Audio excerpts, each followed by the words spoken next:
기도하겠습니다. 하나님, 거룩한 주일을 허락하시고 하나님을 예배하게 하시니 감사합니다. 하나님을 예배하는 이 시간이 얼마나 귀하고 얼마나 행복한지 우리는 잘 압니다. 이날 우리는 주님 앞에 나오지만 주님은 또 우리를 위하여 찾아오시고 우리 한 사람 한 사람을 어루만져 주시며 주의 손으로 안수해 주심을 믿습니다. 하나님을 믿는다라는 것이, 하나님의 일꾼으로 살아간다는 것이 얼마나 힘들고 고독하고 또 아픔이 많은지 모릅니다. 그러나 하나님은 그것을 통해서도 하나님의 복음을 증거케 하시고 하나님의 뜻을 이루시는 줄로 믿습니다. 이 시간 주시는 말씀을 통해서 하나님의 귀한 뜻을 깨달아 알게 하시고 보게 하여 주시옵소서. 연약한 종 주의 말씀을 증거합니다. 종을 주의 강한 팔로 붙들어 주시옵소서. 예수님의 이름으로 감사드리며 기도하옵나이다. 아멘. 샬롬. 주의 손에 붙들린 바 되어 강한 능력으로 주님의 뜻을 이루어드리는 한 주간 되시기를 소망합니다. 성경 말씀 보겠습니다. 사도행전 8장 1절입니다.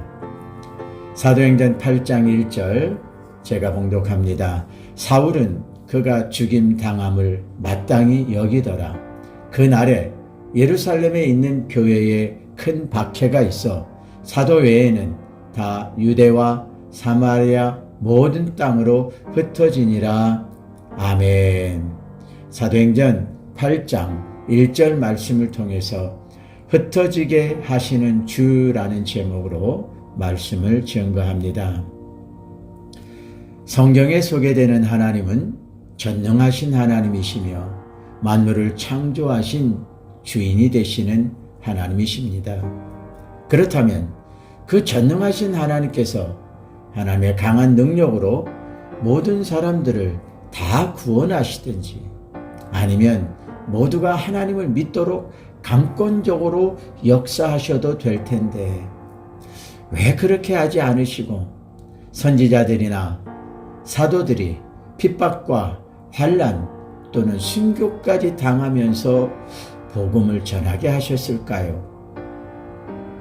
아마도 하나님께서 강제성을 동원해서 하나님을 믿게 하셨더라면 참된 믿음의 사람과 거짓된 믿음의 사람, 억지로 하나님께 예배하는 자들을 구분하는 데 어려움이 있었을 것입니다. 기독교 역사에서 안타까운 것은 여호와의 선지자들과 주의 사도들이 핍박과 박해로 어려움을 당한 사실들입니다. 하나님의 선지자들인데, 주의 사도들인데, 주를 믿고 예배하는 성도들인데 핍박, 박해, 고난 없이 축복 속에서 하나님을 예배하면 얼마나 좋을까요? 성경은 창세기 4장부터 시작해서 하나님의 일꾼들이 당하는 죽음과 고난과 핍박의 역사를 증거하고 있습니다. 이는 하나님께서 하시려는 일을 방해하고 대적하는 자들의 역사와 그 핍박과 방해 가운데서도 구속의 일을 행하시려는 하나님의 일이 전개되는 대립 구도 때문이지요. 기독교 역사의 첫 번째 순교자인 스데반이 순교로 죽임을 당한 후 예루살렘에 있는 교회에 큰 핍박과 박해가 시작이 되었습니다. 사도행전 8장 1절부터 3절까지 봉독합니다. 사울은 그가 죽임 당함을 마땅히 여기더라. 그날에 예루살렘에 있는 교회에 큰 박해가 있어 사도 외에는 다 유대와 사마리아와 모든 땅으로 흩어지니라. 경건한 사람들이 스데반을 장사하고 위하여 크게 울더라. 사울이 교회를 잔멸할 새 각 집에 들어가 남녀를 끌어다가 옥에 넘기니라.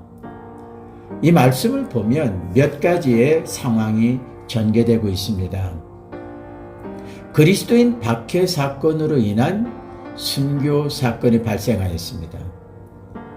더 많은 그리스도인들이 핍박과 박해로 인하여 고난을 당하고 있습니다. 유대계 지도자들은 더 악하게 교회를 핍박하며 무너뜨리려고 극성을 부리고 있는 상황입니다. 이러한 핍박과 박해의 역사는 기독교인들로 하여금 더 이상 예루살렘과 주변에 살지 못하게 되었습니다.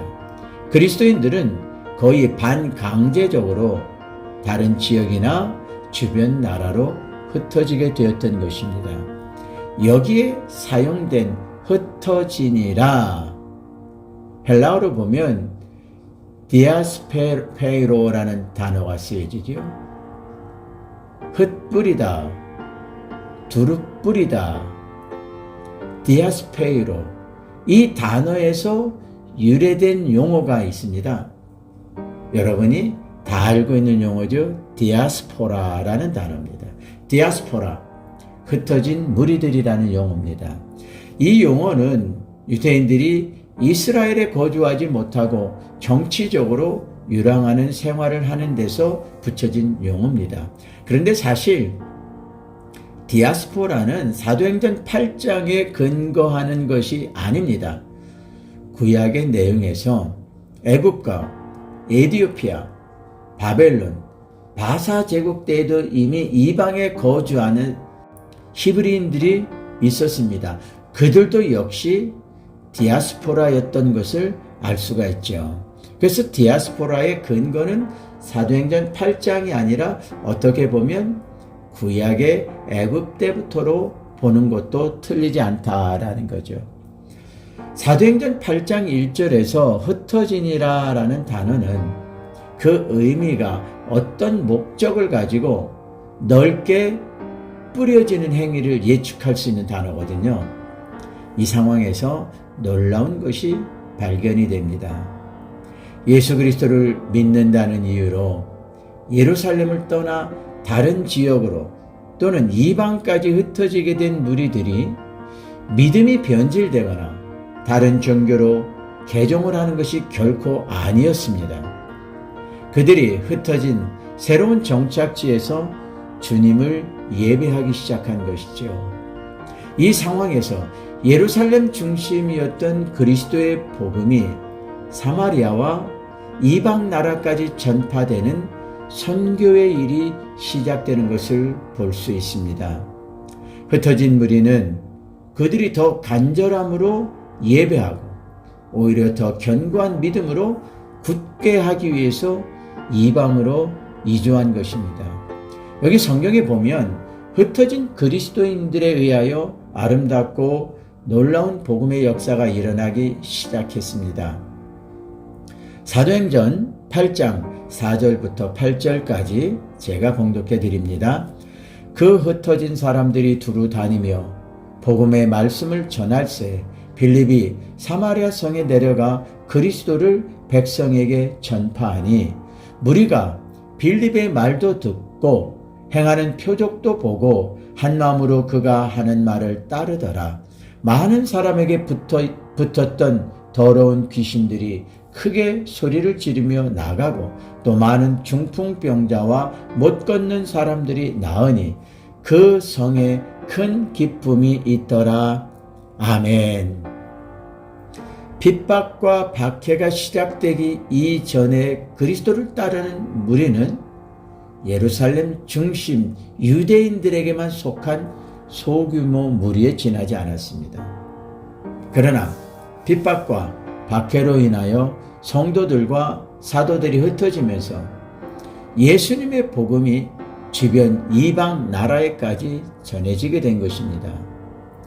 예수님의 복음이 예루살렘에서 시작해서 주변 이방 국가에 전파되기 시작하는 이것이 바로 본격적인 선교의 시작이라고 볼 수가 있습니다. 이스라엘의 기독교가 세계의 기독교로 넓혀지게 된 것입니다. 구약의 출애굽 사건을 계기로 해서 아브라함과 그 후손에게 신앙되었던 하나님의 존재가 모든 나라와 족속에게 알려진 사건도 같은 의미입니다. 출애굽 이전에 하나님은 아브라함의 하나님, 이삭의 하나님, 야곱의 하나님, 아브라함과 그 후손의 하나님이셨습니다. 그런데 출애굽 사건을 통해서 하나님과 이스라엘과의 관계가 주변 나라 족속들에게 보여지게 되고 증거됐습니다. 그러면서 자연스럽게 하나님이라는 존재가 알려지게 된 것을 알 수가 있습니다. 레위기 26장 45절을 보겠습니다. 레위기 26장 45절입니다. 내가 그들의 하나님이 되기 위하여 민족들이 보는 앞에서 애굽 땅으로부터 그들을 인도하여 낸 그들의 조상과의 언약을 그들을 위하여 기억하리라. 나는 여호와니라. 아멘. 이 말씀은 여호와 하나님께서 이스라엘 백성들을 애굽에서 구원하시며 이스라엘의 하나님이 되시고 그 관계를 모든 민족들에게 증거하셨다라는 의미입니다. 우리는 사도행전 8장 사건을 보면서 주님께서 먼저 말씀하신 내용을 생각해 볼 필요가 있습니다. 사도행전 1장 4절, 5절, 그리고 8절 말씀이 그 말씀입니다. 제가 읽어보겠습니다. 사도와 같이 모이사 그들에게 분부하여 이르시되 예루살렘을 떠나지 말고 내게서 들은 바 아버지께서 약속하신 것을 기다리라.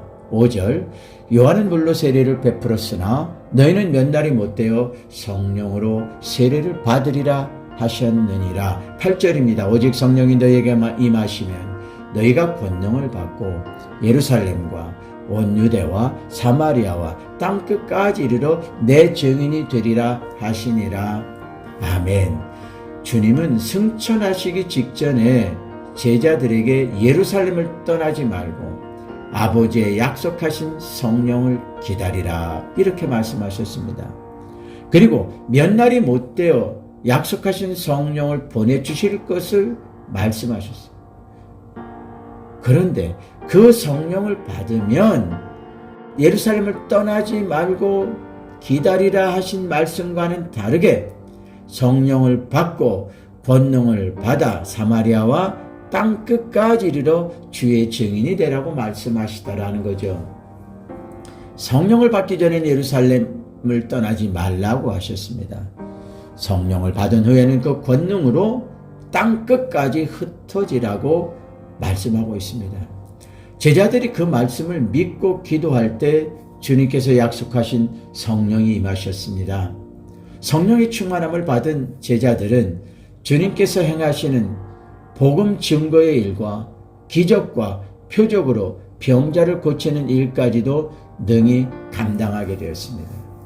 제자들이 성령의 충만함을 받아 일하기 시작하자 박해와 핍박의 일들이 일어나기 시작했고 그 결과로 스데반이 순교를 당하게 된 것입니다.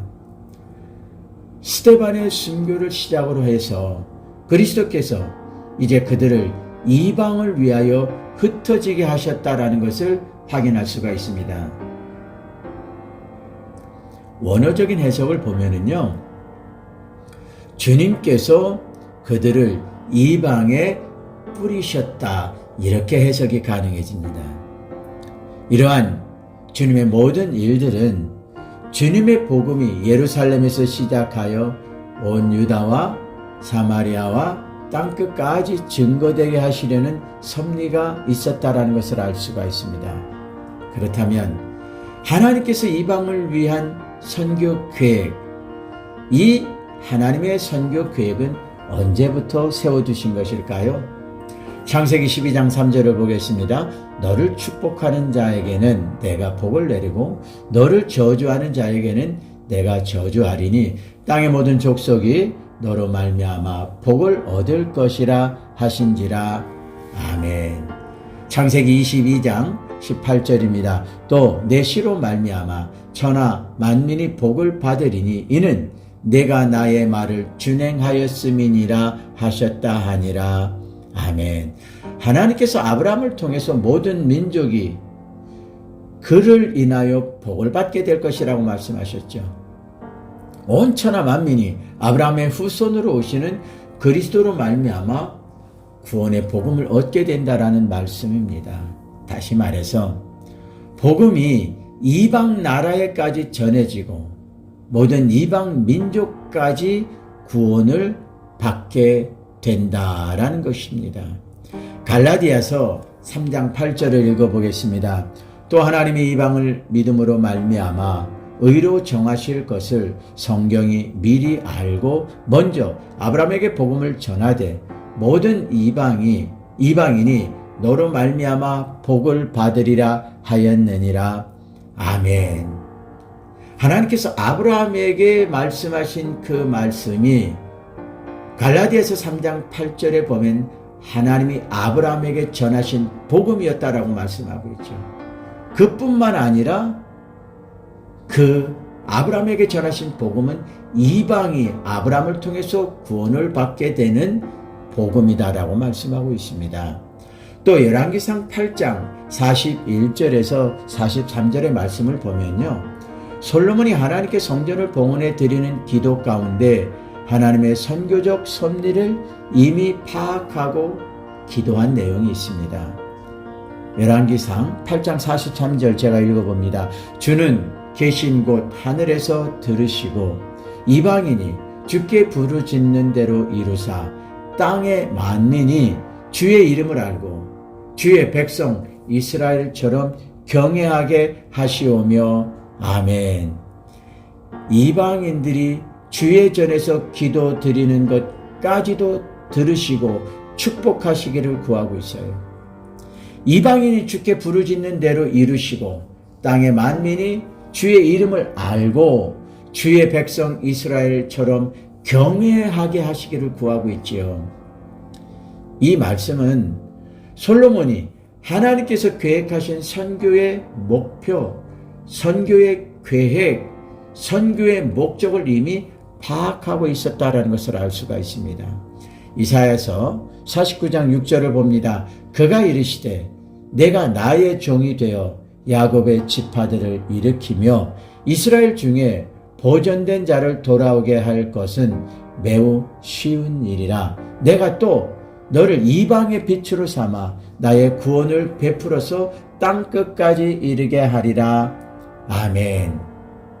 하나님께서는 이스라엘 백성들로 하여금 이방의 빛을 삼으신다고 하셨습니다. 이 말씀은 이스라엘 백성들을 이방을 구원하는 복음의 전달자로 삼으신다라는 말씀이죠. 이스라엘 백성들을 통해서 구원의 복음이 모든 나라, 모든 민족에게 전하게 하신다라는 뜻입니다.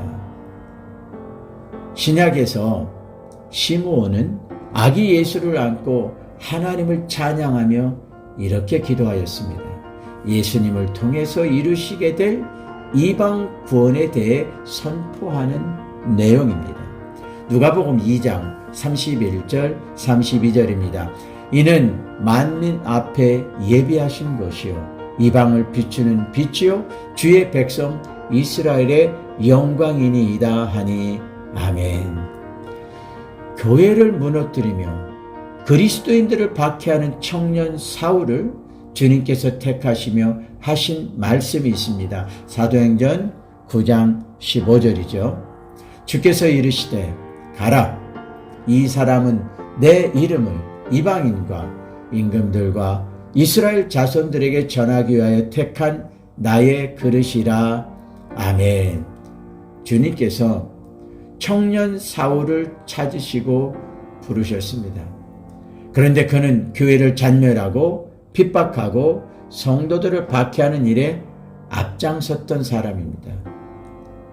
청년 사울을 사도로 삼아 그로 하여금 이방인과 임금들에게 복음을 전하는 하나님의 사역자로 부르셨다고 분명하게 말씀하고 있습니다. 사도행전 10장 45절 보겠습니다. 베드로와 함께 온 할례 받은 신자들이 이방인들에게도 성령 부어 주심으로 말미암아 놀라니 아멘. 사도행전 11장 1절입니다. 유대에 있는 사도들과 형제들이 이방인들도 하나님의 말씀을 받았다함을 들었더니 아멘. 이번에는 사도행전 11장 18절을 보겠습니다. 그들이 이 말을 듣고 잠잠하여 하나님께 영광을 돌려 이르되 그러면 하나님께서 이방인에게도 생명 얻는 회개를 주셨도다 하니라. 아멘. 이방인들에게 복음을 전하는 것은 이미 오래전부터 계획된 하나님의 섭리였습니다. 하나님은 그 복음의 역사에 어려움과 방해와 핍박과 박해가 있을 것을 이미 말씀하셨습니다. 그래서 그 일을 감당하기 위해서 먼저 사도들에게 필요한 것이 성령이었기에 성령을 부어주신다고 약속하신 것입니다. 만약에 제자들과 그리고 초대교회 성도들이 성령을 받지 못하고 권능을 받지 못하였더라면 그들은 모두 주님을 버리고 복음을 버렸을 것입니다. 그렇다면 그들은 예루살렘을 떠날 이유도 없었겠죠. 그래서 약속하신 대로 주님은 성령을 부어주셨고 성령 충만한 제자들은 사역자들은 이방 나라로 흩어져 보내지게 된 것입니다. 헬라어 원어적으로 해석하면은요, 성령이 충만한 그리스도인들과 제자들을 이방 지역까지 뿌리시며 보내신 것이다. 이러한 해석이 가능해지는 부분입니다. 하나님의 복음이 이방 나라에 전파되고 그 말씀을 믿고 돌아온 많은 사람들을 구원하시는 것이 주님의 계획이었던 것입니다. 초대교회와 성도들에게 핍박과 박해가 없었더라면 아마 자연스럽게 복음이 이방 나라에까지 증거되지 못하였을 것입니다. 전해진다 해도 아마 시간이 많이 소요되거나 낭비되었어야 했을 것입니다. 교회에 시작된 핍박과 박해 역시 하나님께서 허락하신 것임을 알 수가 있지요. 마귀는 교회를 무너뜨리고 성도들을 잡아 죽이며 어렵게 할 목적으로 핍박을 하였습니다. 그렇지만 하나님께서는 그것을 선으로 이용하셔서 하나님의 복음이 더 많은 민족과 나라에 증거되는 계기로 삼으신 것입니다. 성경은 이러한 상황을 이렇게 표현하고 있습니다. 로마서 8장 28절입니다. 우리가 알거니와 하나님을 사랑하는 자, 곧 그의 뜻대로 부르심을 입은 자들에게는 모든 것이 합력하여 선을 이루니라. 아멘. 지금의 유대교는 아직도 그리스도를 하나님의 아들로 메시아로 인정하지 않습니다. 만약에 사도 당시 유대교가 득세하고 그리스도를 믿는 제자들이 예루살렘 안에서만 움집해 있었더라면 어떻게 되었을까요? 아마도 지금까지도 그리스도교는 이스라엘 내부 어느 작은 지역에 숨어 숨죽이고 핍박과 박해를 받으며 지내고 있을지도 모릅니다. 그리스도의 이름과 복음이 전 세계에 증거되지 못하고 극히 소수의 그리스도인들만 이스라엘 내에서 주님을 예배하고 있을지도 모릅니다. 누가 예루살렘에서 핍박과 박해를 받던 그리스도인들을 사마리아와 주변 이방 나라 지역으로 뿌리시고 보내신 것일까요? 주님께서 행하신 것이라고 확신합니다. 그렇다면 지금 주님께서 우리에게 기대하시고 원하시며 명하시는 것은 무엇일까요? 마태복음 28장 19절입니다. 그러므로 너희는 가서 모든 민족을 제자로 삼으라. 아멘. 사도행전 1장 8절을 보겠습니다. 너희가 성령의 권능을 받고 예루살렘과 온 유다와 사마리아와 땅 끝까지 이르러 내 증인이 되라. 아멘. 하나님께서 원하시는 것은 모든 족속이 복음을 듣고 믿고 주님의 제자로 세워지는 것입니다. 우리가 주님의 일꾼이 되어 땅 끝까지 주의 증인이 되는 것을 원하고 기대하고 계십니다. 주님은 오늘 우리를 통하여 이방의 주의 복음이 증거되는 일을 기대하고 계십니다. 많은 이방인들이 주의 복음을 듣고 하나님께로 나아오는 일을 기뻐하십니다. 그 일을 위하여 오늘 우리가 이방인과 같은 주변의 사람들과 또 선교를 위한 복음의 역사를 위한 모든 선교 사역을 위해서 기도하며 함께 동역을 하고 있는 것입니다. 그것이 바로 오늘 우리를 세계에 흩으시는 주님의 뜻이며 우리를 세계에 흩으셔서 주의 복음이 더 많은 나라와 많은 백성과 많은 족속들에게 증거되게 하시는 주님의 크고 놀라운 섭리이신 줄로 믿습니다. 기도하겠습니다. 하나님, 스데반이 순교를 당할 때 얼마나 힘들었겠습니까? 핍박과 환난과 박해 속에 있었던 초기 교회 성도들 얼마나 아프고 힘들었겠습니까? 더 이상 있을 수 없어서 더 이상 견딜 수 없어서 그들은 예루살렘을 떠나야 했습니다. 그리고 이방으로 흩어졌습니다. 그런데 그들은 주를 버린 것이 아니고 복음을 버린 것이 아니고 주의 기대를 저버린 것이 아니라 오히려 흩어진 곳에서 주를 찬양하고 예배하고 주의 복음을 전하며 예수를 증거하는 일에 더 힘썼습니다. 결국 그 일로 그리스도가 모든 나라와 민족들에게 증거되는 놀라운 열매를 맺게 되었습니다. 하나님, 우리는 현재 핍박, 박해, 환난 가운데 있지는 않습니다.